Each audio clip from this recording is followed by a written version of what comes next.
ओम शांति। 20-10-69 बिंदु और सिंधु की स्मृति से संपूर्णता। आज किस संगठन में बाप दादा आए हैं? आज के संगठन को क्या कहेंगे? आज का संगठन है ज्ञान सूर्य और सितारों का। हर एक सितारा अपनी अपनी चमक दिखाने वाला है। बाप दादा हर एक सितारे की चमक देखने के लिए आए हैं। आप सभी इस भट्ठी में आए हो तो अपने को क्या बनाने के लिए आए हो? मालूम है भट्ठी से क्या बनकर निकलना है? फरिश्ता। फरिश्ता नहीं हो। इस भट्ठी में संपूर्णता का ठप्पा लगाकर निकलेंगे। अभी फरिश्ते बनने के पुरुषार्थी हो, लेकिन संपूर्णता में जो कमी है उस कमी को इस भट्ठी में स्वाहा करने के लिए आए हो। ऐसे हो ना। कमियों को दूर करने के लिए क्या बात याद रखेंगे जिससे संपूर्णता की पूरी ही छाप लगाकर जाएंगे? आज बाप दादा बहुत सहज बात सुनाते हैं। बहुत सहज ते सहज यही बात याद रखनी है कि मैं बिंदु हूँ, बाप भी बिंदु है, लेकिन बिंदु के साथ साथ सिंधु है। तो बिंदु और सिंधु ये बाप और बच्चे का परिचय है। दो शब्द भी अगर याद रखो तो संपूर्णता सहज आ सकती है। स्कूल में छोटे बच्चों को जब पढ़ाते हैं तो पहले पहले क्या सिखलाते हैं? पहले तो बिंदु ही लिखेंगे, फिर आगे बढ़ते हैं तो एक व अल्प सिखलाते हैं, तो ये भी एक बिंदु। फिर आगे बढ़ते हैं तो बिंदु की याद और एक, उस एक में ही सभी बातें आ जाती है। एक की याद और एक रस अवस्था, एक की ही मत और एक के ही कर्तव्य में मददगार। अगर एक एक बात ही याद रखें तो बहुत ही अपने को आगे बढ़ा सकते हैं। सिर्फ बिंदु और एक, उसके आगे विस्तार में जाने की दरकार नहीं। विस्तार में जाना है तो सिर्फ सर्विस प्रति। अगर सर्विस नहीं तो बिंदु और एक, उसके आगे अपनी बुद्धि चलाने की आवश्यकता नहीं। सिर्फ यही बातें याद रखो तो सहज संपूर्णता को पा सकते हो। सहज है वह मुश्किल है। सहज मार्ग है, लेकिन सहज को मुश्किल कौन बनाता? संस्कार। ये संस्कार भी उत्पन्न क्यों होते हैं? सिर्फ अपनी विस्मृति इन सब बातों को उत्पन्न करती है। चाहे पिछले संस्कार, चाहे पिछले कर्म बंधन, चाहे वर्तमान की भूलें, जो भी कुछ होता है उसका मूल कारण अपनी विस्मृति है। अपनी विस्मृति के कारण ये सभी व्यर्थ बातें सहज को मुश्किल बना देती हैं। स्मृति रहने से क्या होगा? जो लक्ष्य रख करके आए हो, स्मृति संपूर्ण, विस्मृति असंपूर्ण। विस्मृति है तो बहुत ही विघ्न है, और स्मृति है तो सहज और संपूर्णता। दो बातें सुनाई। अगर इस स्मृति को मजबूत करते जाओ तो विस्मृति आप ही भाग जाएगी।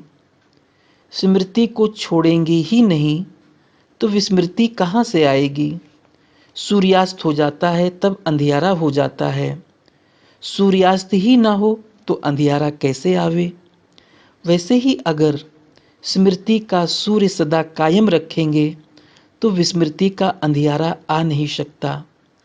ये अलौकिक ड्रिल जानते हो? वैसे भी अभी वो ड्रिल जो करते हैं वो तंदुरुस्त रहते हैं। तंदुरुस्ती के साथ साथ शक्तिशाली भी रहते हैं। तो ये अलौकिक ड्रिल जो जितनी करता है उतना ही तंदुरुस्त, अर्थात माया की व्याधि नहीं आती है, और शक्ति स्वरूप भी रहता है। जितना जितना ये अलौकिक बुद्धि की ड्रिल करते रहेंगे उतना ही जो लक्ष्य है बनने का वो बन पाएंगे। ड्रिल में जैसे ड्रिल मास्टर कहता है वैसे हाथ पांव चलाते हैं ना।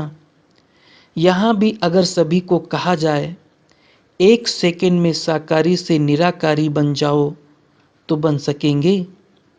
जैसे स्थूल शरीर के हाथ पांव झट डायरेक्शन प्रमाण ड्रिल में चलाते रहते हैं, वैसे 1 सेकंड में साकारी से निराकारी बनने की प्रैक्टिस है।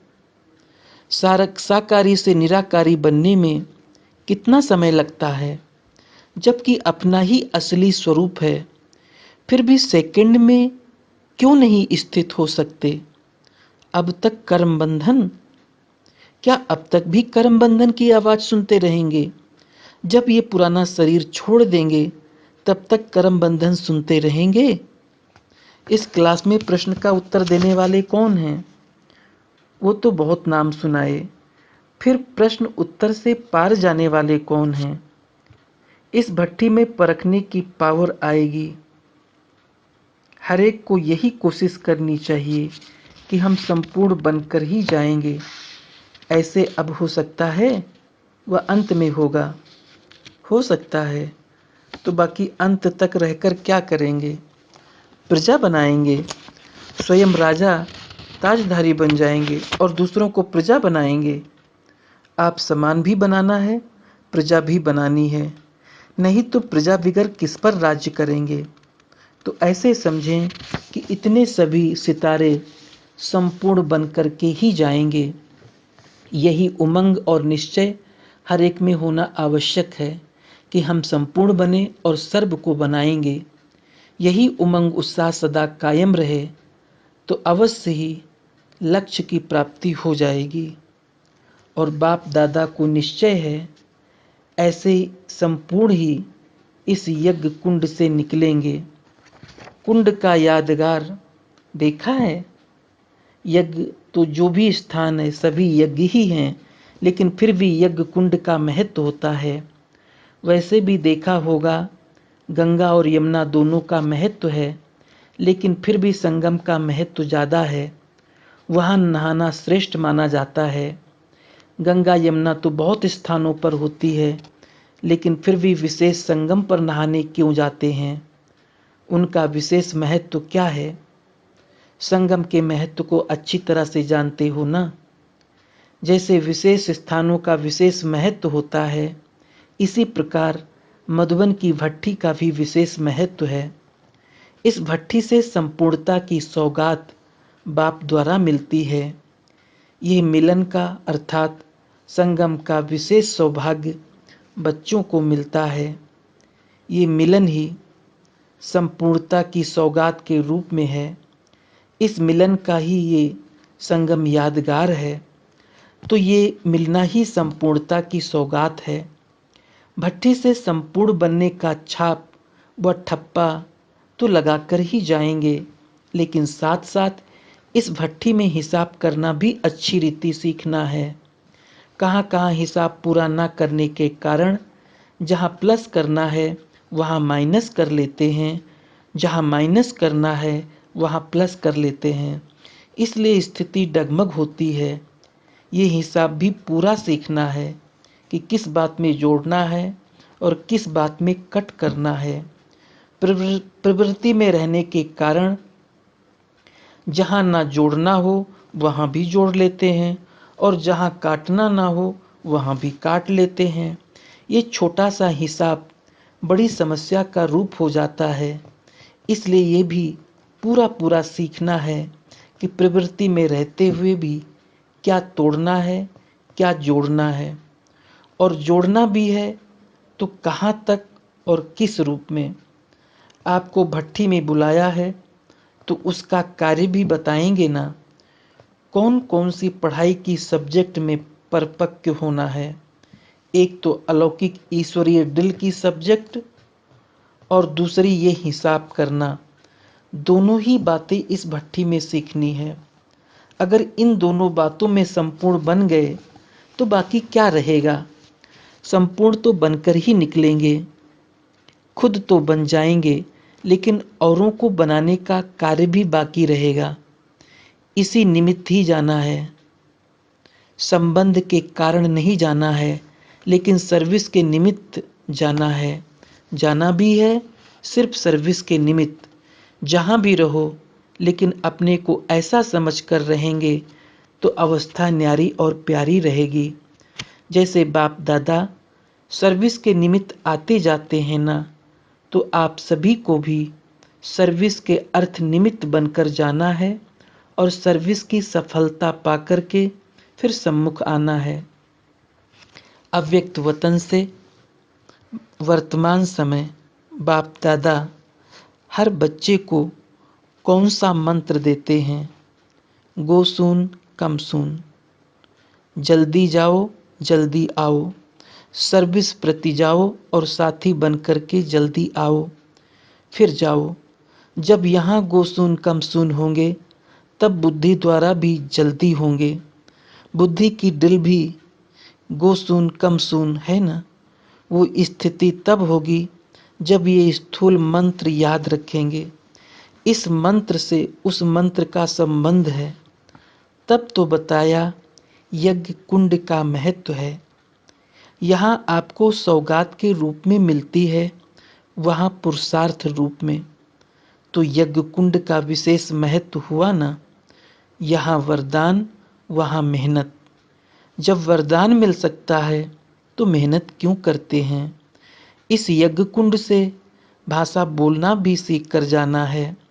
ऐसा सिंपल बनना है जो आपको देख दूसरे भी आकर्षित होकर यज्ञ कुंड में स्वाहा हो जाएं। बाप दादा हर एक की तस्वीर से हर एक की तकदीर और तदबीर देखते हैं।